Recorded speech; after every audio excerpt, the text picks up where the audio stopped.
Hi అండి, ఎలా ఉన్నారు? బాగున్నారా? బాగుండాలని కోరుకుంటున్నాను. నేను మీ లక్ష్మి. నేనైతే ఇంట్లో దీపం అయితే పెట్టేసుకుని అక్క దగ్గరికి అయితే వెళ్ళి అమ్మవారి రూపం అయితే వీడియో తీసుకుందామని అయితే స్టార్ట్ అయ్యి వెళ్తున్నాను అనమాట. కిడ్స్ వచ్చేలోపు పని అయితే అవ చేసుకుందామని తీరా బయటకు వస్తే వర్షం అయితే పడుతూనే ఉంది మార్నింగ్ నుంచి.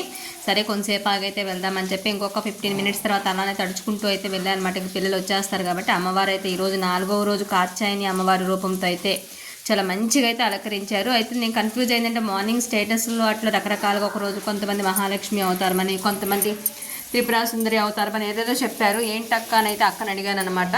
అక్క అయితే ఏమనంటే మనం విజయవాడ అమ్మవారు ఏదైతే అక్కడ అలంకారాలు జరుగుతాయో విజయవాడ కనకదుర్గ గుడిలో అమ్మవారికి అదే మనం ఫాలో అవుతామో అదే పర్ఫెక్ట్ అవుతుంది అని అయితే అక్క చెప్పారనమాట. ఆ లెక్క ప్రకారం మనకి ఈరోజు కాత్యాయని అమ్మవారి అవతారమే. ఎవరిష్ట ప్రకారం వాళ్ళు చేసుకుంటారు. బట్ మనం విజయవాడ అమ్మవారి గుడిలో ఏదైతే జరుగుతుందో అదే మనం ఫాలో అవుతామని అయితే చెప్పారు. ఇక్కడ వినాయకుడికి అయితే దీపం పెట్టుకున్నారు. అక్క అయితే డైలీలానే లలిత సహస్రనామం అయితే చదువుకుంటూ కూర్చున్నారనమాట. సో దేవుడికి ఇంత మంచిగా అలంకరణ చేసి సేవ చేసుకోవడం కూడా ఒక భాగ్యం. నిజంగా ఆ అదృష్టం కూడా అందరికీ ఉండదేమో. అక్క అయితే చాలా మంచిగా అయితే చేసుకుంటున్నారు. నాకైతే వీడియోస్ చూపించే భాగ్యం వరకు దక్కిందని అనుకుంటున్నాను.